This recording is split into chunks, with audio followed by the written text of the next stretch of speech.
Hello mga kapatid. Ang iyong abang lingkod ay mayroon na namang bagong ihahatid sa inyong bagong karunungan. Ito ay patungkol sa isang aklat na may pamagat na ang Alpha at Omega o ang simula at ang wakas. Dito'y nakapaloob ang mga mangyayari at pangyayari sa hinaharap. Inilimbag ang aklat na ito ng napakadaling unawain. Ang lahat ng nilalaman ng aklat na ito ay pawang sinaliksik lahat sa banal na aklat. Maingat at sinaliksik ng mabuti. Hinihimay-himay ang bawat detalye upang nang sa gayon ay maiparating ang mga impormasyong nauukol na malaman ng karamihan. Narito ang mga bahagi at nilalaman ng aklat na ito. Ayon rito sa aklat ng Alpha at Omega, ito ay mayroong 7 kabanata. Ang una, ang mga balita ukol sa wakas ng panahon. Pangalawa, ang dyaryo ng hinaharap. Pangatlo, ang eksaktong mga kaganapan sa mga susunod na ilang mga taon. Pang-apat, gusto mo bang malaman ang iyong hinaharap? Pang-lima, narito ang mga ito. Pang-anim, hindi na ito kaano magtatagal ngayon. At pang-7, nakahanda ka na ba? Kapatid, halika't pag-aralan natin ang nilalaman ng aklat na ito.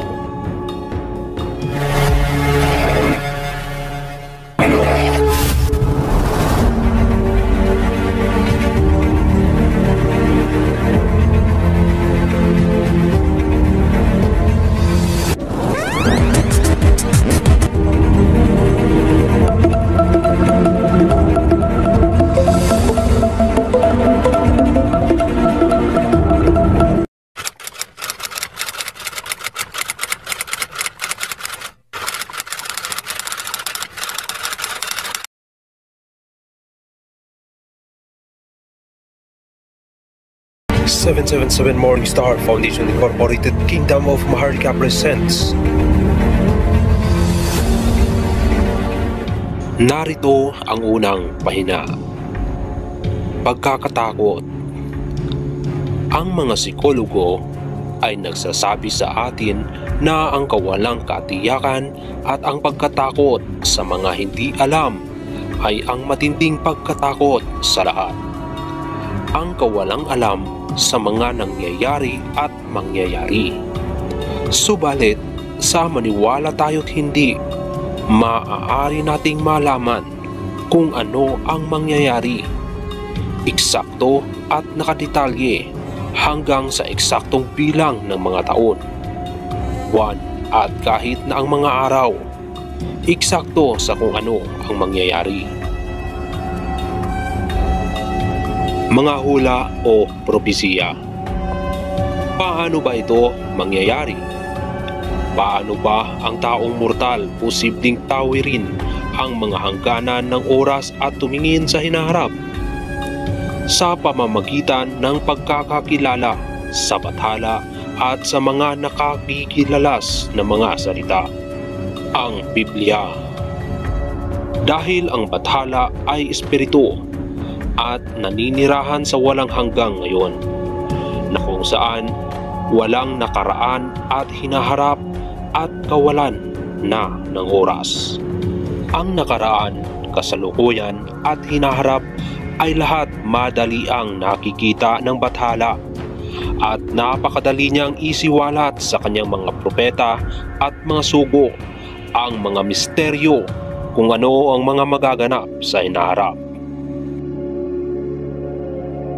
Ang pahayagan. Ayaw mo bang makabasa ng pahayagan na nagsasabi ng hindi lamang ng mga pangyayaring naganap na, bagkus ay kung ano ang mga bagay na magaganap pa lamang? Kung ganon, ito ay maari. Ang ibang mga pahayagan ay nagbabalita sa atin ng mga kaganapang nangyari na kahapon. Kung kaya, hindi talaga sila pahayagan ng mga balita, kundi pahayagan ng kasaysayan.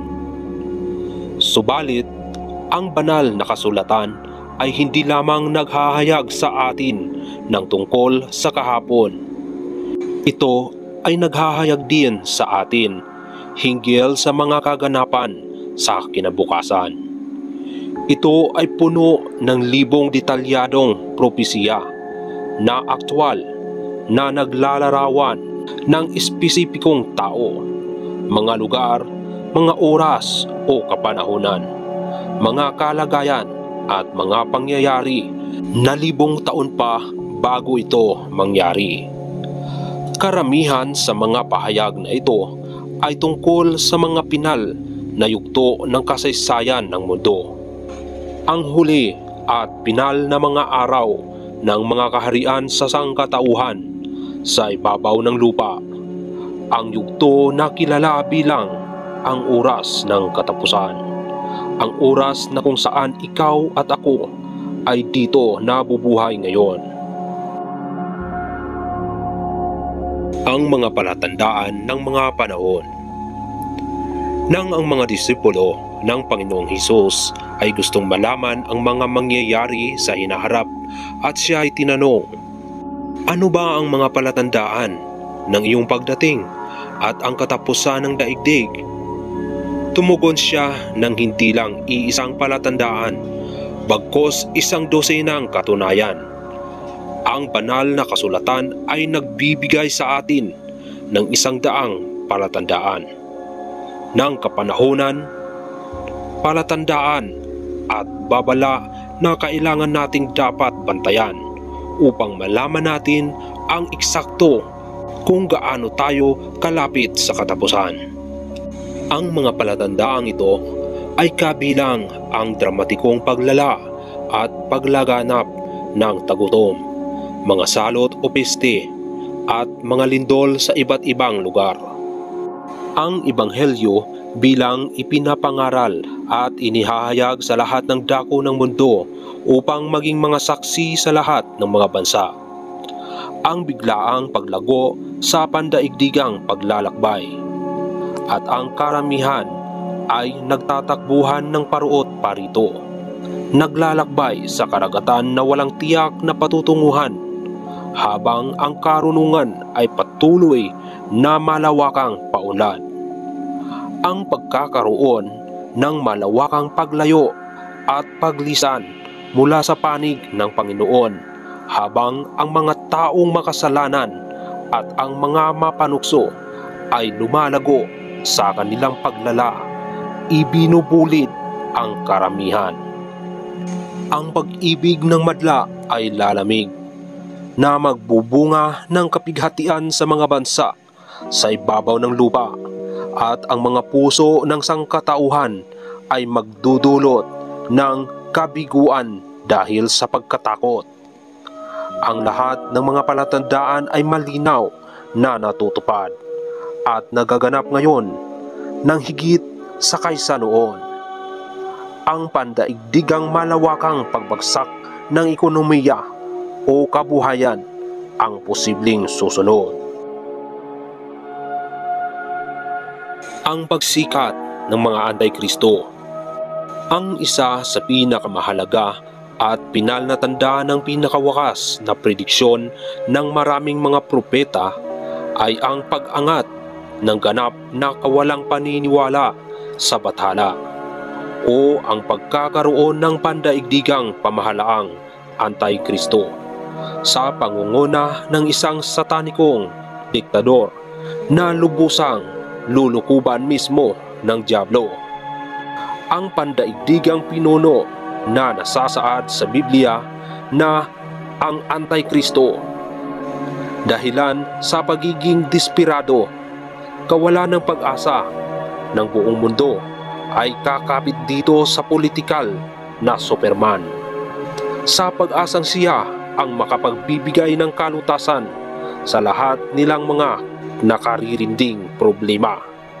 Lulunas sa kani-kanilang mga sakit sa kabuhayan, pagbuklorin ang kani-kanilang mga politika, wakasan ang kani-kanilang hidwaang pangrelihiyon, at alisan ng bisa ang kani-kanilang mga nuklear na pampasabog at pumbang nakaugma sa oras. Ang kasunduang pangkapayapaan. Siya ay darating sa eksena na may dalang 7 taong kasunduan na kung saan siya ay magdadala ng sulat ng pandaigdigang kapayapaan sa pamamagitan ng pagkakasundo ng mga pangunahing pandaigdigang pananampalataya. Sa pamamagitan ng kasunduang ito, siya rin ay pakunyaring isa sa ayos ang mga pangsalukuyang krisis sa gitnang silangan sa pamamagitan ng pagsasagawa ng pagkakasundo sa pagitan ng mga Arabo at mga Hudyo upang bigyan ang mga Hudyo ng pagkakataong muling itayo ang kanilang templo sa Jerusalem sa bundok ng Morlah, kung saan ang kanilang sinaunang templo na minsan ang naitayo malapit sa kung saan nakatayo rin ngayon ang moske ng mga Muslim na tinaguriang ang globo ng bato. Ang kanyang paghahari ay maaaring lantarang patutunayan ng pagsulpot ng Halley's Comet na nangahuhulugang maaaring ito'y naganap noong taong 1986. Muling pagsigla ng ekonomiya. Sa panahon ng unang kalagitnaan ng 7 taong paghahari ng Antikristo, iisipin ng sangkatauhan na siya ay kagila-gilalas dahil sa siya'y waring nagbigay ng kaunting kapayapaan. Pinanumbalik ang pandaigdigang ekonomiya. Muling ipinamamahagi ang mga kayamanan. Tinutulungan ang mga mahihirap. Nilutas ang krisis sa gitnang silangan. Nangako ng kalayaang pangrelihiyon at iba pa. Huwad na manunubos. Subalit, di kaginsa-ginsay sa kalagitnaan pa lamang ng kanyang 7 taong paghahari. Lalabagin na niya ang kanyang ginawang kasunduan. Lulupigin niya ang Israel mula sa hilaga at kanyang ipagbabawal at ipapawalang saysay ang lahat ng nakagisnang relihiyosong pagsamba. Idideklara niya na siya mismo ang bathala at kanyang igigiit na ang buong sandaigdigan ay sambahin siya at ang kanyang larawan. Pagsamba sa mga Diyos-Diyosan. Sa ganitong kapanahunan, siya ay naglalagay ng rebulto, ang kawangis ng kanyang sarili, sa muling itinayong templo ng mga Hudyo, ang Abomination of Desolation, na malamang kaparihas ng isang robot na pinapaandar sa pamamagitan ng kompyuter, na ito'y maaaring magsalita at kahit paano ay pwedeng maging dahilan para doon sa mga ayaw sumamba na sila'y papatayin. Ang Panginoong Hesus mismo ang nagsabi na kapag nakita na ninyo ang rebultong ito, ang Abomination of Desolation na nakatayo sa templo, malalaman mo na ang huling 3.5 na taon ng makasalanang pamumuno ng sangkatauhan sa ibabaw ng lupa, ang oras na malawakang kaguluhan ay nagsisimula na. Ang marka ng halimaw. Sa panahon nitong huling 3.5 na taon, ang mga tao ay hindi nagagamit ng pirang papel dahil ang Antikristong pamahalaan ay maglalatag ng isang sistema ng pagpapautang sa buong mundo, at ang lahat ng kasapian ng sistema na sumasamba sa Antikristo at itinatakwil ang Panginoong Hesus ay magiging permanenteng tatatakan ng numero sa kanilang kamay at noo upang makapangutang. Ang pamahalaang Antikristo ay gagamitin itong bagong sistema ng pag-utang upang subukin ang lakas ng karamihan. maging ito'y sa pagsamba sa Antikristo o kaya'y gutumin sila hanggang sila'y mamatay, sapagkat wala ni isa man na maaaring bumili o magtinda kapag wala siyang numero o tatak ng halimaw. Subalit ang mga anak ng bathala at maraming iba pa ay tahasang tatanggi sa pagsamba sa kanya o tumanggap man lamang ng tatak. At ang Panginoong bathala ang mangangalaga sa kanila, kahit na siya ay maglaglag ng mana mula sa langit upang sila ay pakainin. Ang malawakang kapighatian. At habang ang mga Antikristo at ang kanyang mga tagasunod ay nagliliwaliw at nagsisikap na pagpapatayin ang kanilang mga kalaban, ang bathala ay magpapakawala ng mga salot, peste at mga kalamidad, at kahit maging mga kahindik-hindi na halimaw na siyang lulusob sa mga taong tampalasang kampon ng dyablo.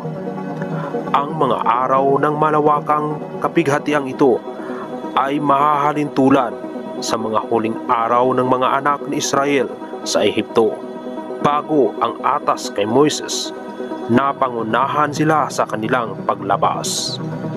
Ang kapangyarihan ng bathala ay gagawa ng marami at makapangyarihang mga palatandaan, mga kahiwagaan at himala, at ipinagtanggol ang ebanghelyo at ang mga anak ng bathala habang pinarurusahan ang mga kaaway. Ang pag-uusig at parusa.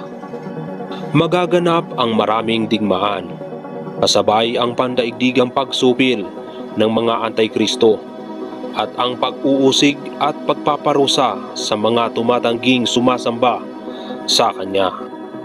Gagawin niyang malawakan ang panahon ng kaguluhan at kapighatian. Ang oras ng kaguluhan ay magaganap na hindi pa nasaksihan ng sangkatauhan.